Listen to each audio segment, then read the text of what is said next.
What's going on, everyone? Welcome to Deep MCs, the podcast that seeks to push meaningful conversation to a whole new level.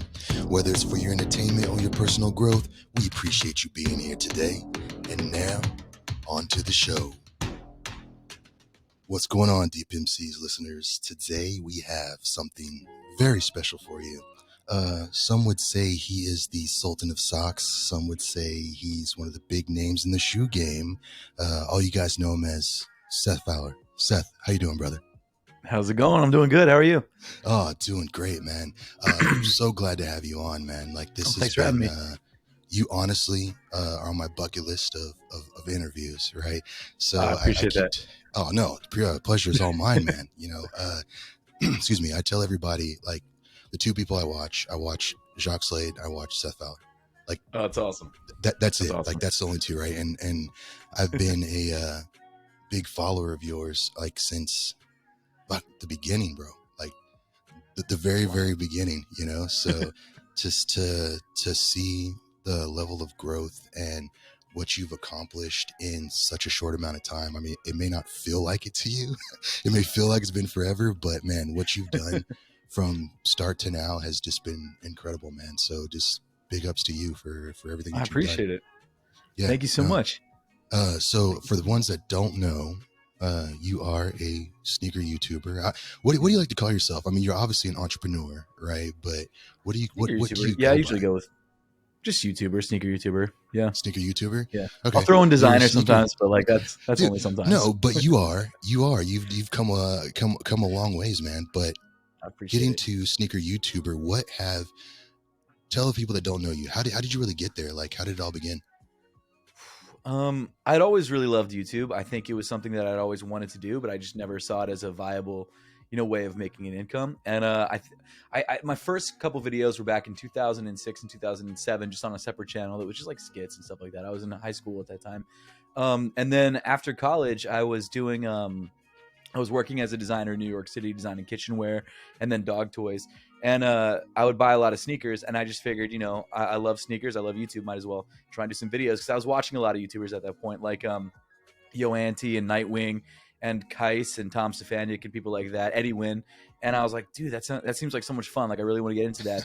So I just started doing it, and it was like nothing really happened for like a year and a half. Like I met all of them at like SneakerCon, but nothing happened. I was just doing it for fun. Like, it was a blast. And then it started to get some traction. And then I got fired from my job, and I was like, this is it. This is a chance. So I went for it, and it's ended up working out. Yeah, so, no, I mean, to say it's working out is an understatement, man. It's doing very well. You're doing very well, brother. So don't sell yourself short. But that being said, like, what I think I like most about watching your videos is how truly genuine you are. Like, it's not, I appreciate that. Like, you're not playing a character. Like, you're not playing like this, I guess whatever you want to call it, personality that's on, like, this is you. And like, there's humility in there. There's like, your real opinions. Like, it's like, oh, hey, I fucked this take up, but I'm gonna leave part of it. I'm gonna leave part of it in there, because like, that's just kind of what it is. And it comes across like, it's very attractive in the sense that it just comes across as like, dude, like, I feel like this is like, I grew up with this guy. Like, this is my friend, you know what I'm saying?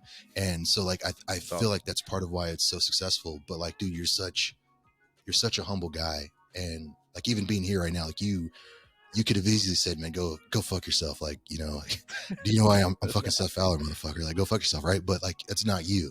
Right.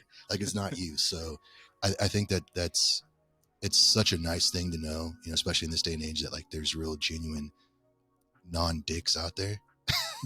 I appreciate that, man. I don't know, man. I don't know. I recently, though, like, obviously I watch your stuff. I was going to wait, but I kind of want to jump into this because I'm kind of excited about it, right? You've recently uploaded a lot of videos. You just recently came back from a month-long trip, right? Like, that's pretty crazy, man. Like, how was that? Is there anything in there that you haven't released yet, we have coming up, or? It was it was 3 different places. It was Hawaii for SneakerCon, then the Philippines for for UnboxCon, and then we went to Japan on the way back. So I haven't dropped the videos from Japan yet, but I did some thrifting over there, and it was crazy. Like I found. I'll just tell you what the grails are, because I don't know when this comes out, but the video is going to drop on Saturday, so it's Oh fine. yeah, yeah, time. I went to like this thrift secondhand store called Second Street, which we have in the U.S., and they had like it was crazy the amount of stuff that they had. They had Right. I picked up in my size the Supreme 5s, the Camo 5s from 2014, the Nice. Supreme Foams, which was crazy. Okay. I've always wanted them, and I got them for $250. And I legit checked all of them. I took them to a store, and I did like I used the app, like, the Unboxed app that I work with, and they're legit. And I got them. I got each shoe for $250. It's crazy. You gave a glimpse of that in your, what video was it? There's one we just put up, right? The Sitter Cell. You really are watching all of it. That's great. Yeah, it was the Sitter Cell. Yeah, it was the one I dropped this morning. Yeah. Yeah, I'm not. Yeah. When I say I follow you from the beginning, like it's not a, oh, I see Seth at SneakerCon, I'm gonna say what's up because I think I know who he is. Like if I support people, I support them to the fullest. You know, I want to be there for all of it. So yeah, no, that's awesome, bro. That's awesome, and I'm glad you got to take that trip. It was pretty cool because I was fortunate enough to be able to live in Hawaii. So no way, that's awesome. Yeah, so I lived in Maui from like, that's sick, 2000 to 04, and so wow, that's awesome. You could go to Japan really cheap, right? So like going over there, getting clothes, getting sneakers, getting everything, like that's sick. They have some legit stuff over there. So to be able to experience that, they really do. That's awesome, man. That's awesome. But that being said, like, do you find like over with your videos as they've come across, like there's been a natural transition in your videos, right? From where you started off, there was a point where it was real heavy, just like you were doing kind of like a lot of top 10s and a lot of sit and sell, like that was the majority of it, right? And now it feels like you're in this like fourth gear now where you're cranking out content like consistently, man. Like is this something that you feel is because is there a goal you're trying to go somewhere, or do you feel like now this is needed to be relevant, or like what is the thought process behind this now? I mean, I appreciate it because I love all your content, but like what is the reasoning behind it? I think I was just honestly getting sick of doing the sitter cells and that sort of stuff, and I wanted to see if I could do some more stuff that I enjoyed, and the hope is to just throw a bunch of stuff out that I really like doing, and then see what actually does well on the channel, and then kind of move forward with that. So like the thrifting stuff, there's this gaming YouTuber that I watch a lot called Retro Rick, and he does this thing where he goes and thrifts for games, and he suggested me trying that for sneakers, and I'm like, that sounds like so much fun, let's try it. And that ended up doing well, and so I kept doing that. And then like some of the design stuff, like for a while I was doing like sketching videos, but they weren't really, like one or two of them took off, but it wasn't enough to where like they're so much more difficult to make than regular videos, because it really is like with the regular video, it's like maybe 2 hours of filming and then like, 5 hours of editing. With the sketching video like that, it was like at least 9 to 10 hours of filming the whole process. And then it was significantly more work for not a lot of return. And right. So I ended up trying like some 3D printing stuff, just purely for the fun of it, and that ended up working out for a little while, and it's something I want to continue doing. I think I'm going to spread it out a little bit more because I think I overwhelmed people with it. But I'm just enjoying like trying different stuff, and I think that's the best part, because like I'm lucky enough now where no matter what I try, it'll still get some views. Like no matter what, like it'll still do all right. But it'll give me a good indicator of whether people are interested in it, and I think it's there's obviously something about like when you get a lot of views, it feels good. Like there's definitely a dopamine hit. For sure. But at the same time, like, people enjoy it. And there is something really satisfying about creating something that people enjoy. And like, it's really great going to events and hearing what people actually like and what they watch and what got them into the channel initially. So while I'm trying to maintain some of the initial DNA or the original DNA of the channel, like reviews and sitter cells and stuff like that, and I think I will probably always continue to do that. I do want to try other things and kind of make it more of a, I wouldn't say variety channel, but a sneaker focused channel with a lot of different stuff going on. That's not like, and it's all thought out. It's all like, I've gotten to a point now where every video that I put out, I actually try and put a lot of thought into, which sounds ridiculous. Like I should have been doing that from the beginning, but I try and put a lot of thought into. I try and make the best quality that I can make. Obviously, most of the time it's just me doing the video, but now I'm starting to work with editors, and so that helps. But I'm really trying to make the content more thoughtful than it was before, and so I think that's helped with the, I wouldn't say quality increase, but the maybe not visual quality increase, but the actual quality of the storylines in each video. So Yeah, for sure. yeah. You, I need to kind of process. Like, you blew my mind with a lot of stuff that you just said. I know it sounds really so. What really kind of caught me off. So you mentioned where Retro Rick was Retro Rick. Retro Yeah. Rick? Yeah. And I actually remember, and correct me if I'm wrong. I want to say when you started the thrifting video, you shouted him out in that. I remember you bringing him up at some point in time for that. And I remember checking him out, and that was pretty cool. I mean, I didn't stick around because it's not really my thing, but right. yeah, really, really cool. You also talk about the process in making the videos, and I think that I kind of want to touch on that a little bit, because you said it's making your video is 2 hours of recording and 5 hours of editing, like to put together cases. 20 minutes of content, right? And I, first of all, like, you're doing that yourself. Yeah, I'm assuming, which is ridiculous, right? Like, I talked to so many no, but look, so I like talking to like Jacques Slade, right? Or talking like Kim Illman, or like those people like that, even like Weston K, you know. I mean, I remember talking to Weston, he's like, oh yeah, I know Seth. So I don't know, like, how often do you guys really talk? Are you guys friends? Is that like a thing, like, is YouTube buddies? Or I think we've talked. I think we've talked. Yeah. I was like, oh shit. I was like, you know Seth? He's like, yeah, I've talked to him. I was like, could you help me get him on the show? He's like, I was like, that means no. Okay. So, but like speaking with these guys, right? Like, they all have teams.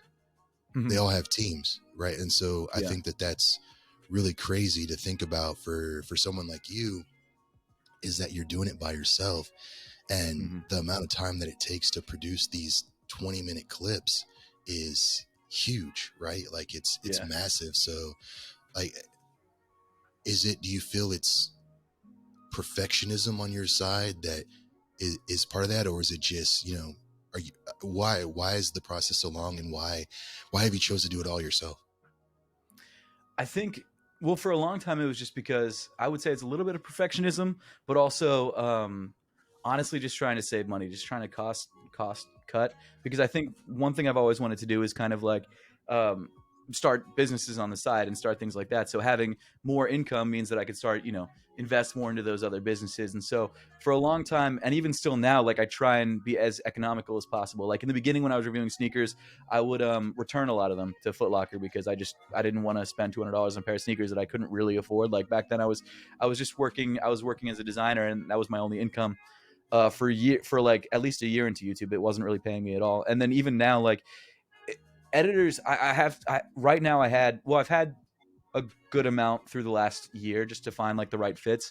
But editors, you know, aren't the cheapest thing in the world. So like, it does increase the quality of the videos a lot. And especially when I was on this trip, I had this one really great editor named Andrew who just does amazing work. And so I would send him everything from the trip. But like, for stuff that's just kind of like a reviews are easy, because reviews are probably 30 to 40 minutes of filming.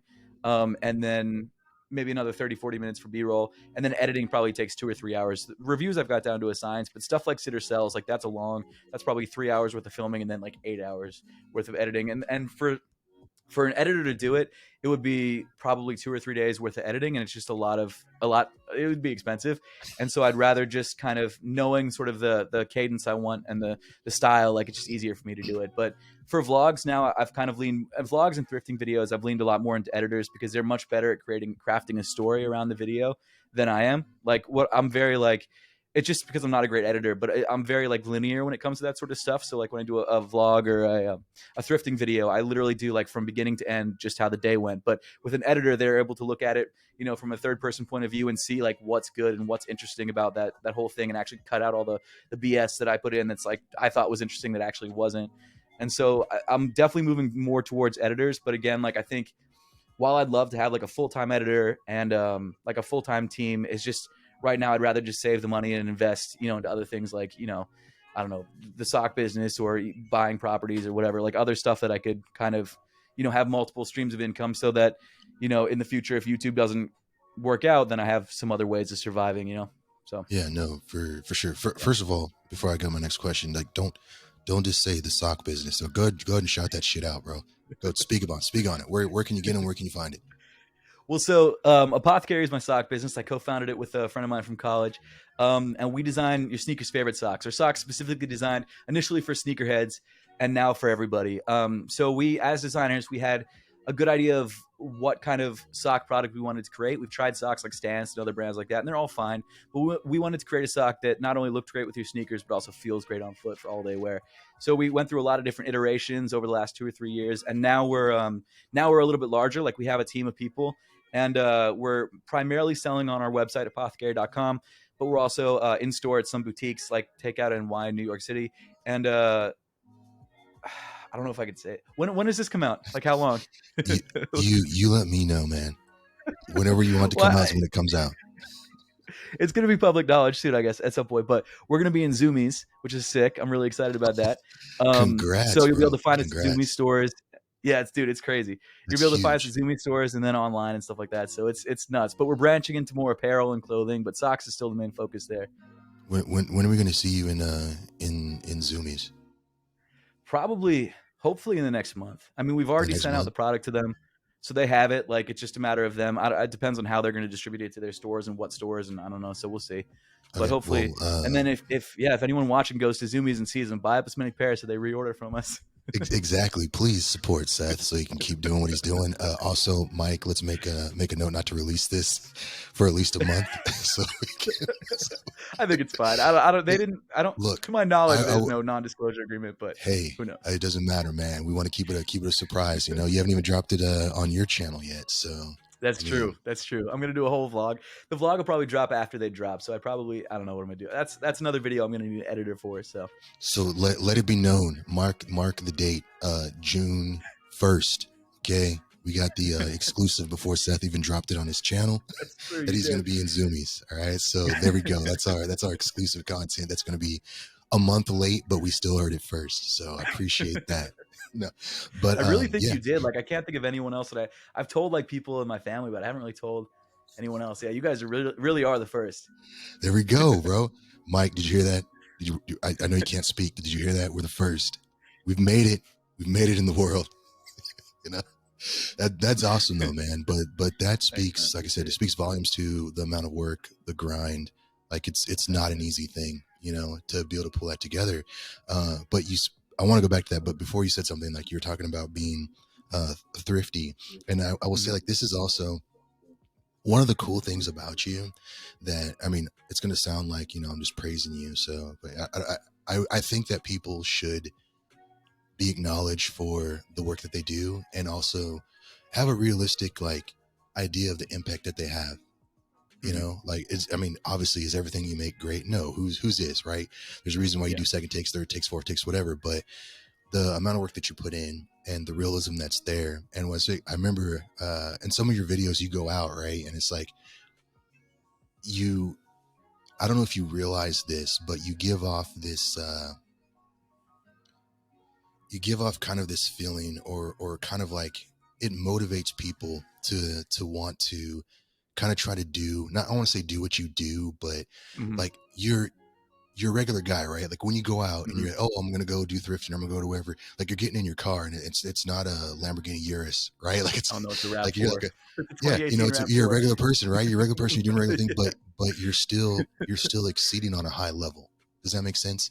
I So like you're a appreciate it. guy that's doing very well for himself, but like you don't you don't wave your dick around. I guess I don't know I if that makes, appreciate you know, it. you're just a humble guy, because I'm pretty Thanks, sure if we sit here and we talk about some sneaker YouTubers, I don't want to affect any of your relationships. man. Oh no, all they do is just drop ridiculously expensive mystery boxes that are fucking given to them.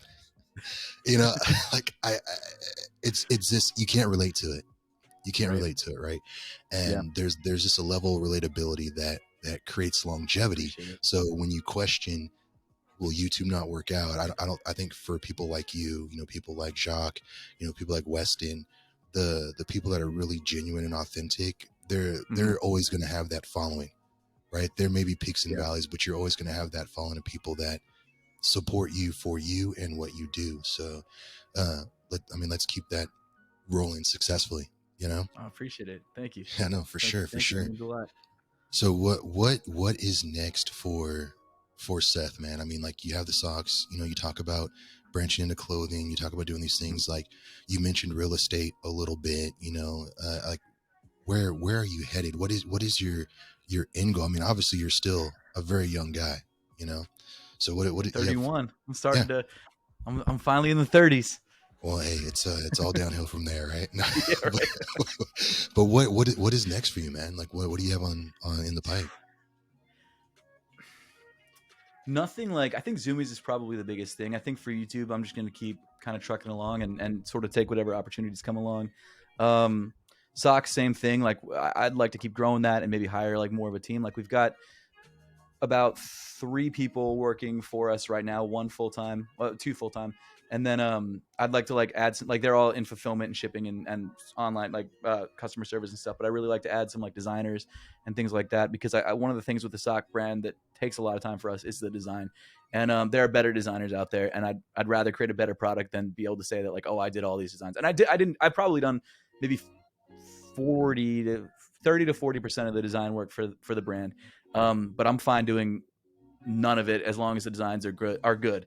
So that's something else that I'd be interested in. And then property wise, like me and my wife started, we listened to this one podcast, or I listened to this one podcast called Bigger Pockets, and it's about buying real estate and things like that. And it really Yeah, yeah, the bug hit me, man.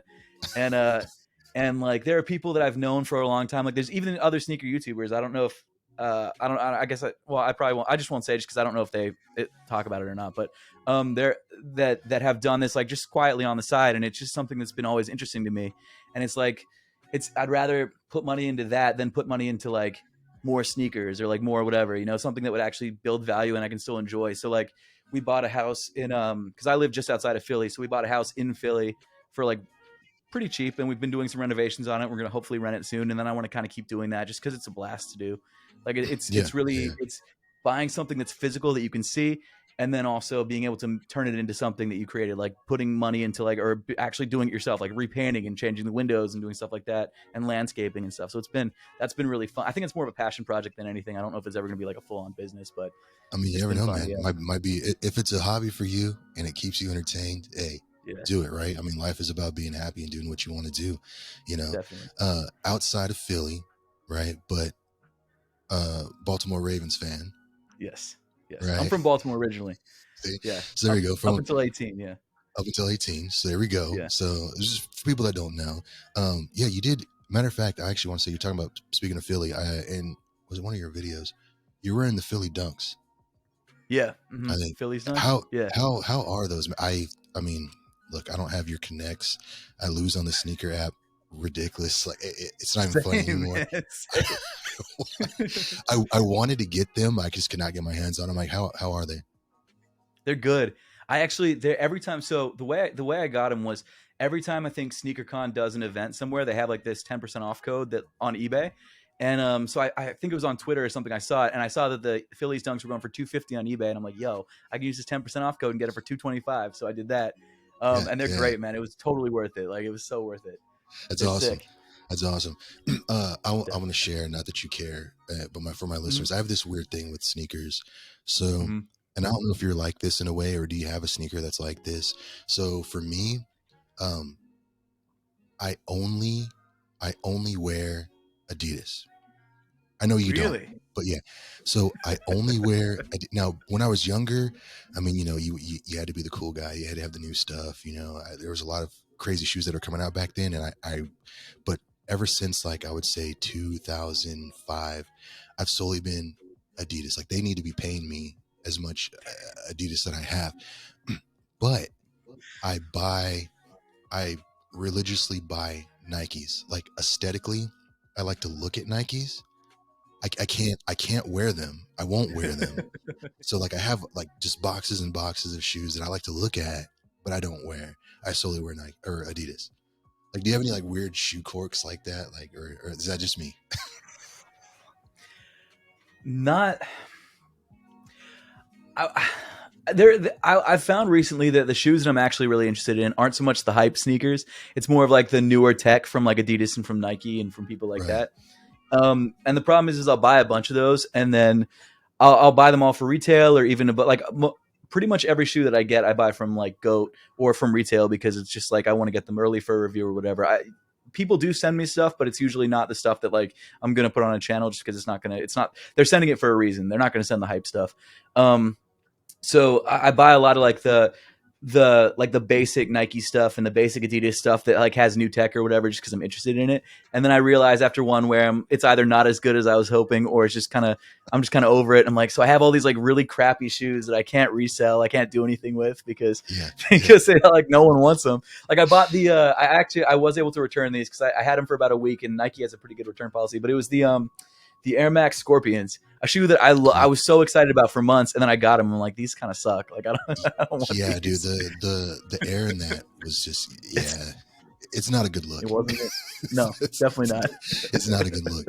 So do you feel that your love of sneakers, or your passion behind sneakers, or like even your attraction to the sneakers, do you feel that is the designer in you?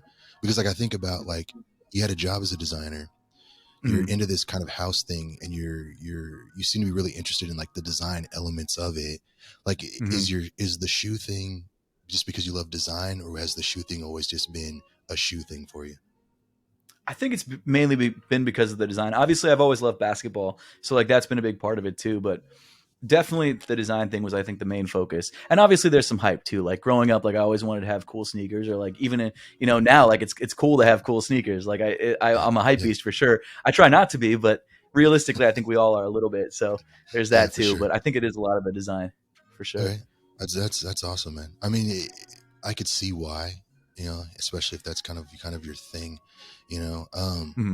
but speaking of design, I kind of want, if you don't mind me pivoting back to the socks. Yeah. I've always wondered, I saw that you came out with the socks. Obviously, I don't know you, so I couldn't just be like, hey, Seth, why socks? But, well, I mean, obviously socks, shoes, they go together. But what goes in, why socks? Why'd you really want to do it? I know, other than the face value, and what goes into the design of a sock? Because honestly, I have no idea. Well, so socks for me is like, originally I had been working with my friend Osman, who's the co-founder, and we wanted to create something that we were passionate about. And we were both passionate about sneakers, and socks just kind of fell in our lap. We're like, you know what?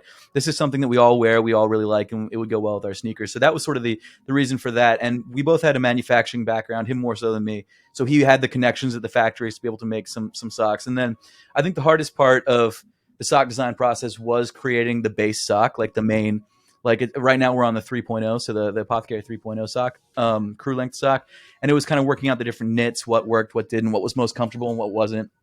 And then from there, though, now that we've got the base sock, like literally it's taking a template of the sock and getting the design, putting it on there. And because the factory already knows how to produce the sock, they kind of just take it and run with it and make samples. And then we check out the samples, make sure they're good, and then we're good to go. So now it's really easy. Like I could do a sock collection in probably a day or less.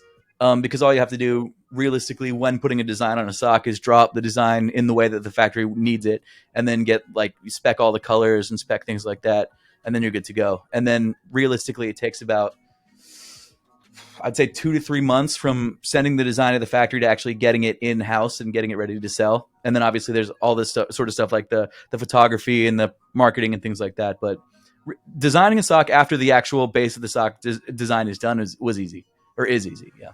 Gotcha. Okay. Yeah. And so you made the design of this, like the actual physical sock, or who drew, how does that come about? Like, I don't excuse my ignorance, right? But like, do you start with, is it like the toe box of the sock? I don't know. Or I mean, like, how do you put that together? It was really like so what we did first was we talked to the factory that makes socks specifically, and we said like, hey, send us a couple different versions of your sock, and then what we'll do is we'll basically rework it to be how we wanted it to. So they sent us a couple of versions. We picked the one that we liked the best. Basically, it was the material combination that we liked the best, and then we made changes to it, like little pattern changes and little knit changes to make it more comfortable, more stretchy in certain areas. Honestly, like a lot of factories, when it comes to producing products, it's easier than I would have thought. Like whenever I worked for other design companies, like I always thought that there was like some secret magic process behind, like I'd send the design off and then, a month later I'd get the product back. I never really saw the behind the scenes. And realistically, it's not that hard. Like for anything, I'd say like clothing in particular is easier than like a tech product or something like that. But factories are pretty good about knowing the general way to make different things. So it's on you to kind of spec it how you want it. So like our socks we use proprietary knit technology. Like we use we've developed this stuff, but if you want just a basic sock, it's not hard to get it.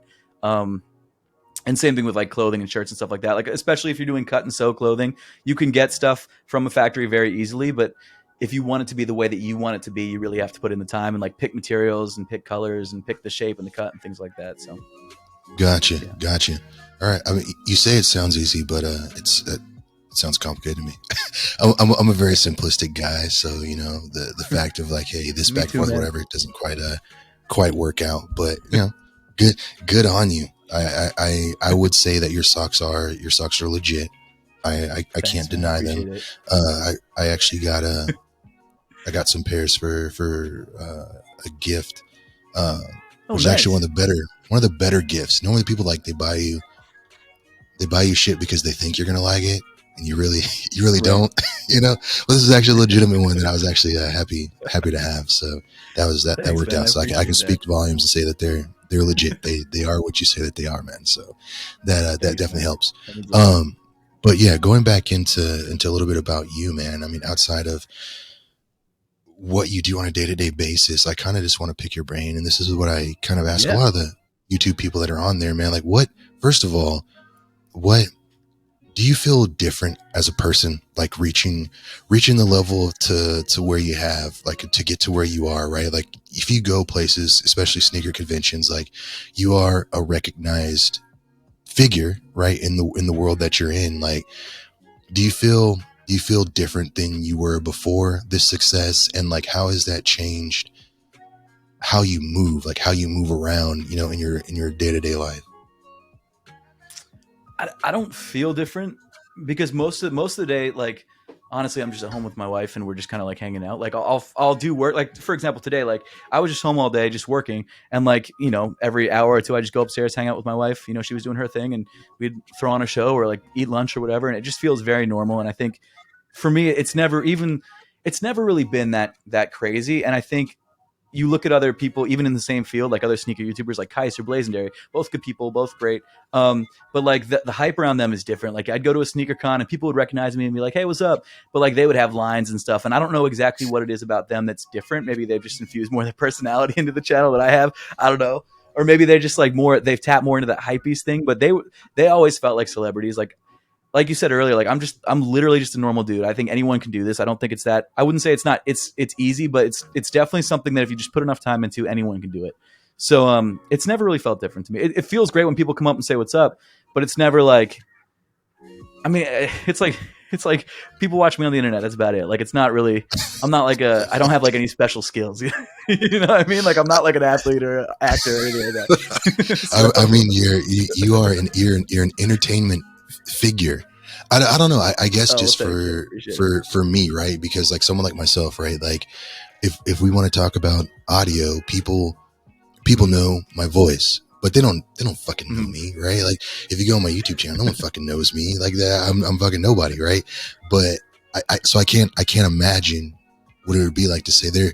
Yeah, I mean, you have what 1 million, a little over 1 million subscribers, you know, something like what 1 point. I don't know, whatever it is, 1.1, 1.2 something. I know it's over. I hit 1 million last year, and then it kind of slowed down. I'm not sure exactly what that. I don't know what it's at now. It's over 1 million, right? That's a lot. I had to stop keeping track because it made me too crazy. Like I'd keep looking, and now I'm just like, I can't worry about it. It's not worth it. Speaking of, where's your button? We get a YouTube. Oh, it's right behind the camera. Oh. Let's see. I mounted it on the wall. Hold on a second. There we go. Right there we go. See, that's what we want to see right there, man. You got the silver, you got the gold, right? You know, it's dented though. They sent me a dented one. I was kind of hoping that I could get it replaced, but I don't think I can. Oh, I mean, hey, you got the numbers, right? The plaque is just what it is, you know. But yeah, I mean, like you have these people that are watching you. I mean, there's a 1 million subscribers, and I mean, we're not trying to get into your analytics for everybody to hear, but I mean, you get views. You get a decent amount of views, right? So there's a lot of people that, I mean, I would say that you're more than just a person at this point, right? I mean, shit, you probably get more views on a video than some of these shows on network television. You know, I don't know about that. I've never been like, I've never been like a channel that gets like crazy views. I've always wanted to be, but I've never. I think it's that I haven't like. I'm not as like loud and outspoken as other channels, and I think that's what people. That's what really works on YouTube, seemingly. And I just think that I've always been. I'm getting the same views now that I got probably 4 or 5 years ago, and I don't know why it's kind of stayed level, and my subscriber growth has continued, but for whatever reason, it's just kind of stayed the same, and I kind of had to. I'm really happy. Don't get me wrong. Like I'm really happy with the views. They're great. But you know, compared to like another million subscriber channel that puts out like a video every week that does stuff on gaming, like they'll get 500,000, a million views, and I'm like 60 to 100,000 views. But again, happy with it. That's great. Yeah. But No, but I it's think something that I think that's it's different, right? Because yeah. you I mean, a gaming channel, right? I mean, come on, like let's be real. Like the majority of those guys are like 9, you know, and they got their mom's tablet and like whatever. Like it's you know, you're talking about shoes that are $200, $300. Like they don't even have jobs, right? The majority of people don't even have jobs. They're still hadn't hit puberty yet. So I think that there's a different level when it comes to the type of content that you're putting out, right? And it's a little more mature in a way, even though it's sneakers, right? Like this is one of those things. Yeah. And the good part about it is that it is consistent, right? And you don't have to sell your soul to be it. Like you're not one of these guys that has, you know, 12,000 ridiculous thumbnails of you with your mouth hanging open, right? Like, Some pretty ridiculous thumbnails, man. There's something right. I'm like, it's funny. I was actually just texting Tony, Kais, and Harrison about that earlier. Like they were making some jokes about thumbnails, and I sent them some of mine. I'm like, yo, you haven't seen anything. Mine are crazy. Yeah, man. It's just weird. I think you're on a good path, man. But speaking about that too, I don't want to get in your pockets per se, but like, where you are right now, what you're producing, would you say that YouTube pays the bills? I mean, like, I think a lot of people, a lot of people's perceptions is that, fuck, if you have a million subscribers and you have put a video out, you're going to be a millionaire. Right. And like, that's not really the case, you know, but like, do you feel that I'm not a millionaire by any stretch of the imagination. Right. You never know. You could be undercover. There's nothing wrong with that. But like, maybe do you maybe feel if all these businesses work out, we'll see. Like you're doing well. You're doing well. We can say you're doing well. But like, do you feel like this is something like, even if you didn't have all your stuff on the side, like, is this something that someone, you know, who's looking to get into this, who is dedicated, who wants to put the time, like, is this something that you can live comfortably on? Oh yeah, for sure. And I think, yeah, for sure. I so at my design job before the layoffs, like I was at about 150,000 subscribers, and I was making the same on YouTube that I was making at my full-time job, and that was back in 2018.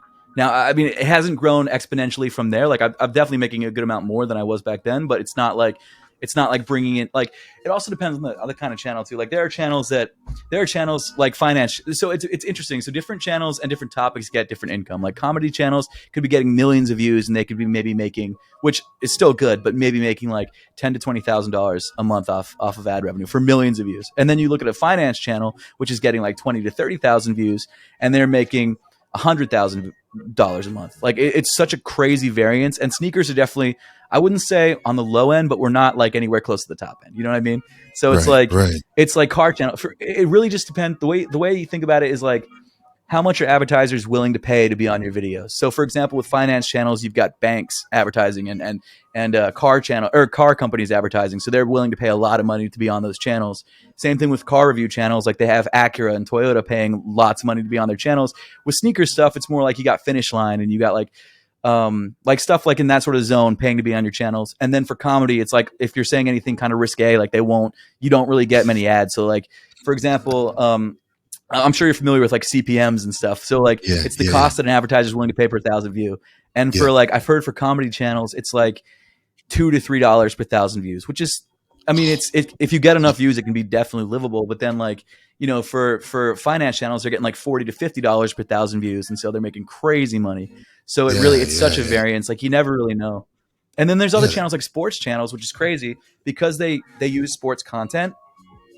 People like the NBA take a percentage. So like they could be getting hundreds of thousands of views, but not really making anything.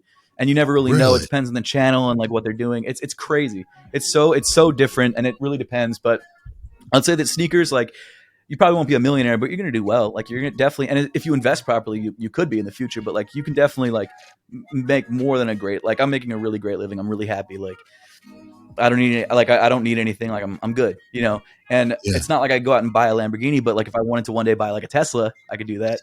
But, Hey, that's like Tesla money is Alexa. still good money. let's put that out there. No, that's crazy, man. So I guess my next question would be for someone that's looking to do this, because, you know, I feel like you have to be, I don't want to say crazy to do this, right? You have to, there has to be something, there's something about you that does this, right? Especially to do it successfully. And that, again, here you go. Here's another compliment coming your way. So buckle up. You're very smooth in the camera interaction. Like me, obviously, like I said, we're starting in the video. I feel fucking awkward. Like being on camera, I never know, do I look in the lens or not look in the lens? I look off to the lens. What am I looking like? Am I sitting up straight? Like there's a natural to you. Like the guys that are doing very well on YouTube, there's a comfort level being in front of the camera, right? Which actually now my brain's sparking off into two other, you know, whatever, completely random things.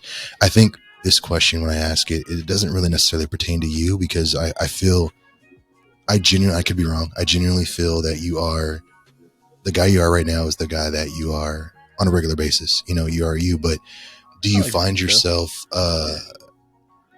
do you find yourself after making videos and putting this time in, like, do you carry those, I don't know what the right word is. I wish Mike could talk, because he's better with words than I am. Mannerisms, I guess. Like, do you carry video mannerisms into your real life? Like you're sitting there talking to your wife and you turn into, you know, Cittercell Seth, you know, like, is that, is that kind of, no, 100%. Yeah. That's just how I talk usually. Especially when I get excited about something, I sort of talk that way. It's funny. Like every time I've met another YouTuber and like sat down with them, not every time, but sometimes they're like, oh, I feel like I'm watching one of your videos right now. And I'm just kind of me, and it's easier. It's crazy too that you said I feel comfortable, because I appreciate that, because I'm not like, like all the videos that you see, I'll do like 4 or 5 takes for like not every sentence, but like a lot of sentences. And it's really frustrating, because I don't really write scripts, because it's like for these videos, I'm putting out so many, it'd just be an extra step that isn't worth it. I don't know if it might be worth it, but it's just, I'm not very good at doing one take goes. And like, I'm just, like, especially when I'm trying to think of like a complicated thing to say, I'll like stutter, or I won't say it right, and I'll be like, crap, I have to redo that or something like that. And just I redo a lot of takes, and that's why it takes me so long to film like a 20-minute video. There's people like my friend Tom Stefanik, he used to do sneaker YouTube, and he could knock out a whole video in one take and be good to go. And then I think most people probably can do it in less takes than I do it, but there probably are multiple takes. For me, it's like the first take you see in a video, there's usually like 7 other versions of it before I got to that one. And it's just a bad habit. Like I haven't, one thing I really need to work on is getting better at flowing and just talking and just going with it and like embracing the mistakes more, because I don't really do that as much as I think I should. And I feel like it's better, especially like if I, you know, do more live streams, I'd like to be able to be more comfortable and just kind of spew and just see what happens, rather than kind of thinking about everything that I'm saying, which that's a bad way to say it, rather than like overanalyzing the way that I'm saying everything. Because like I'll say something in a video, like I'll talk about some part of the shoe, and I'm like, oh, I didn't like the way that I said that. But then I'll say it the same exact way, and I'll be like, oh, it's just the speed that I said it. It's just, it's all this little stuff that I just like pisses me off. And that's another reason I like having an editor, because with an editor, I feel so awkward sending them the raw file, and I'm just repeating myself over and over and over. And with an editor, it helps, because then I just kind of do it, and I'm like, you know what? It is how it is. They're gonna get what they get. So that's been one big benefit of having an editor. It's actually pretty interesting now that you say that, because I mean, first of all, I don't know how much interaction or how much back and forth you have with people when you're talking about creating a video, right? But like hearing you speak, right? Like your perspective that you gave now, like I can understand, and I can see your videos. I've watched enough of them, right? I can see your videos, and I can kind of see where that would fall in line, right, with the cuts or the takes or how it comes across. But then, like at the same time, I think about it, and I'm like, up until now, knowing that, like to me, that was just like, it wasn't you stumbling over yourself. Like that's just your style. Like the video, how you shot the video is just your style of shooting the video, right? And so like I grew to like that style as you evolved, whatever. And so now I'm kind of scared, right? Because like you get an editor and then it's not your style anymore, right? You know what I'm saying? Like it's someone else's view of your style. Like, does that change the overall product? That is, I mean, for the good, for better or for worse, right? But does it change the overall product? I don't know. I think especially for like recently, I've done a couple top 10 videos because they're honestly easy to knock out and I can do them well. Like that's one that I did them a lot because I was traveling. And with my editor, Andrew in particular, like he does, I gave him a couple sample videos and was like, kind of replicate this. And also just the way that I talk, I'll kind of segment what I say. Like I'll talk about a shoe and then, especially with an editor to make it easier for him to edit, I'll like start the camera, talk about one shoe, turn it off, label the clip, and then move on to the next one. So it's already sort of segmented in that way. So it's going to be, even if I didn't ask him to edit in that way, it would sort of naturally come out that way. Yeah. And then one thing that I've done a lot, especially more recently, is like I try and cover up a lot of the cuts with like B-roll or something. So you don't even know that. I try to make it so you don't know that there's a cut. So it sounds like I'm just having one continuous sentence all the way through, which has always been my goal. But I feel like I've gotten a little bit better at it now, but it's still not perfect. Like you said, it's become my style, and it's not a style that I particularly like or don't like. It's just kind of what happens. It just is what it is. So just deal with it. It just is what it is. And apparently it works. So I don't want to change it up too much because if I do, then maybe people won't watch anymore. And that's well, I mean, so I think that your B-roll is great because I will say you probably do one of the best on feet B-rolls thanks, out there, man. dude. Because that's something that you don't really like. Some people do it, but it's not like, you know, there's a way you do it. You have it, the different angles, you have the walk off, you have like whatever, like some people just do the kind of, I'm gonna put my toe down and just kind of, you know, like, right. You string it together very well. So if that's used to cover up your cuts, then, hey, I mean, it's working, right? It's your style. It is what it is. Yeah. I don't know, man. Maybe I'm just overthinking it, but yeah, I mean, there's definitely, it's just very interesting hearing both sides, you know, from watching it to hearing the reality, right? I guess, you know, there's always two sides to every story, you know, and that's the other side of it, right? So, that being said, though, like, what is a day, you know, what is a day in the life for Seth? Like, what, you know, you obviously are filming a lot, you're putting out a lot more content, like start to finish, you're waking up, what happens? So my goal for this year was to work from the morning till 5 and then be done, because I really just want to have more time to spend with my wife and, like, you know, hang out with friends and things like that. But the problem that I ran into is that because I'm doing more content, I'm working later. Like last night I was up till 3 just editing a video. And the problem is, the thing that really bothers, well, actually, okay, let me start from okay. So a regular day starts, I try to get up at 8 because the dog gets me up at 8. I try to get 7:38. It doesn't have, not recently, it hasn't been happening, but before the trip, I was getting up like 7:30 consistently. And then I try to film a video as early as possible because I have a lot more energy in the morning. I'm definitely more of a morning person than a night person. And also in my neighborhood where I live now, like there's these friggin' lawnmowers, and then like at least during the summer, it's like at least twice a week, and they'll mow for like 6 hours. And like my studio is just a bedroom that's in the front of the house, and all you hear is these friggin' mowers. And so like I try and get a video done because you never know when they're going to show up. So I try to get a video done before the mowers come, because it's like one of my biggest pets. Like I get so angry when I hear this friggin' mowers. It's so frustrating. So I try and get the videos done before that, and then I'll spend the rest of the day like editing and then maybe planning out more videos and doing apothecary stuff. So I'll usually work, I would say an ideal day, I'd get up at 7:30, start filming at like 8:39 at the latest, and then probably be done filming at like 10 or 12, and then edit until like 5 and then be done. But the way it's been recently is because I procrastinate a lot. It's a real problem. I'll get up at like 8. I'll walk the dog. I'll watch YouTube for like 2 hours, which is a mistake. And then I'll like slowly procrastinate until I start filming, and then I'll start filming at like 10. And then usually the mowers are already going by then on some days, so it's like it ruins that. So I'll probably work till like 8 or 9, just because I've been like kind of screwing around throughout the entire day. Like I'll go upstairs and watch like an episode of Law and Order with my wife or something stupid, like in the middle of the day. Like I really need some more structure. But that's about it. Yeah. It's and honestly, I'd say 90% of my week I'm at home just kind of doing stuff or going to the apothecary office. I'm not really like ever doing anything crazy. Like this trip this last month was the first time I've gone on a trip in like a couple months. It was a big trip, to be fair. Like I haven't gone on an international trip since last year, but I don't really do Yeah. any like crazy stuff. Like I'm just like a homebody apparently. So Hey, I mean, it's working for you, so keep doing what you're doing, right? Yeah, I no, appreciate it. that's awesome. I mean, it's also, do you find, like you said, I guess you do, obviously, because you're working later, but do you find it difficult having, I mean, like speaking with like Jacques, like, right, like it's hard Mhm. when your studio is in your house, like Yeah. because your work is always Dude, there. It's like you have an it's idea and like, that, oh and it's shit, I got to also do just this.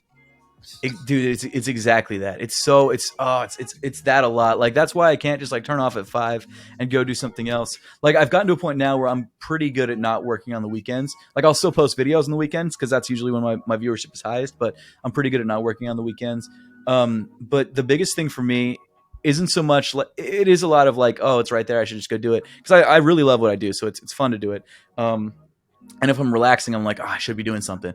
But for me, it's like the fact that it's so easy to just go upstairs or, go and do something like play around a Mario Party or something stupid that's like so unnecessary that I shouldn't be doing in the middle of the day. But it's so easy to do that, Yeah, especially yeah, since yeah. my wife, works from home and things like that. So it's like I have someone to kind of help me procrastinate. Like when she's not home, when she's out with her family or something, it's a lot easier for me to get work done because I don't have anyone to help me procrastinate. So it's so that's the main problem for me. For sure, for sure. Now you said talk about posting your videos, man. When Mhm. I'm asking this because I don't know, and obviously you have something that works for you.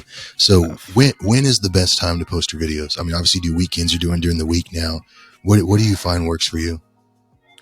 I try and do usually, so I don't know if there's like a perfect way because it changes a lot. It seems to, at least, like I'll look at my analytics and see when people are watching the most, and Sunday seems to be the most viewed day for me. And it change, like sometimes it's Thursday, sometimes it's Sunday. Recently, it's been Saturdays and Sundays, so I'll try and post a video either Saturday morning so that it hits the entire weekend, or like Sunday morning so it gets the full day on Sunday. But I try and post. I try to post in the morning. A lot of times, like I'll post at night. Like I think tonight, I may or may not put a.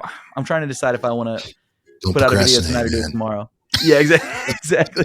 Like I've got a Yeezy review, but I feel like it's of the new carbon belugas, and I'm like, should I put it out now because Yeezys are still like, people are still thinking about them, but I put out a Yeah, video already today. Is it going to be like, is it going to hurt the sitter cell from earlier? I'll probably wait until tomorrow to put it out so I don't. But like, I never really have like an exact formula. The problem that I've run into is that like a lot of times I won't finish a video until like 4 or 5, and so and it's a kind of video where like I need to post it that day, so it'll just kind of go out whenever.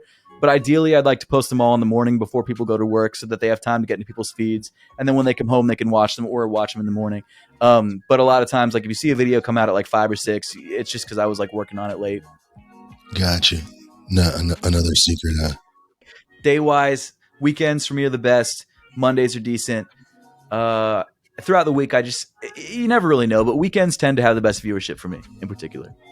That makes sense, man. And let's Yeah. end it on something interesting, man, because you talked about, you got a video about the belugas, man. This whole thing with the Yeezys and Adidas and coming out unconfirmed and everything else. Like, how do you feel about that? Are you excited? Are you not excited? You don't care? Obviously, you already done a video of buying them. I mean, you have a Right. lot going on there. I'll be honest with this stuff. I'm just trying to kind of like, I hate to say it, but I'm trying to capitalize on the hype of it right now. So like, Nothing wrong with that. I don't really like, I haven't worn 350s in a while just because like I'm kind of, I don't know, I'm on to the next thing. Yeah, yeah, But so I bought a couple 350s for the video, and I'm going to do reviews on them just to try and get my money's worth out of the shoes. Because everyone knows everything there is to know about 350s, but for whatever reason, people still check out reviews on them. for sure. That's one, like, I would say that 99% of my videos, not 90, 80% of my videos I put out because I really like the content and I really like what I'm doing. 20% is to kind of like try and hit, like, this is kind of what people are talking about right now, and Yeezys in particular are that way. Like I've done so many videos on 350s, and the only thing that really changes is the color, but they still like will hit like 100,000 views every time, which is insane to me. So like Yeah, it's kind of like leaving views on the table if I don't do a video on that. And like I still take pride in the video. I still try and talk about something different, but it's it's another Yeezy video. So for sure. in terms of For like, sure. I guess my thoughts on that whole thing, it's interesting the way that Adidas decided to go about releasing those shoes. I think that they probably needed to because they were really in the hole. But yeah, it's interesting. I'm interested to see, like, are they going to drop any more after the fact? Is this everything? Like, who knows? Like, and it's interesting to also see how easy it was to get pairs. Like, I just kind of entered because I thought I would, see how it was. Like, I entered for the blue slides and the foam runners, the MX foam runners, just because I was like, not a bad. Might as well, yeah. Let's see what happens. And I got them both. Like, it was easy. Like, it was like that. And everyone that I've talked to, it's like, yeah, everything they entered for, they got except for the Pirate Blacks. And I was like, wow, I guess I wasn't sure what the hype was going to be like, because obviously the stuff that Kanye said, I think, really turned a lot of people off, which is completely fair. For sure. I can understand. Yeah. And so, like, I understand people not wanting to rep that anymore. And I also understand, even for resellers, like, the reseller just isn't there anymore. So I get that the hype isn't there as much, but I was interested to see whether people were going to keep the same energy and, like, be like, nah, I'm done with Yeezys, or if they were going to still buy them all up. And it seems like it was kind of somewhere in the middle. Like, they're still selling out, but, like, it's still the fact that you can go on and get some of these Yeezys still to this day, like two or a day and a half later, is kind of wild to me that there's still like 350s that you can buy.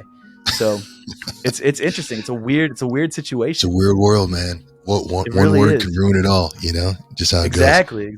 Yeah. No, man.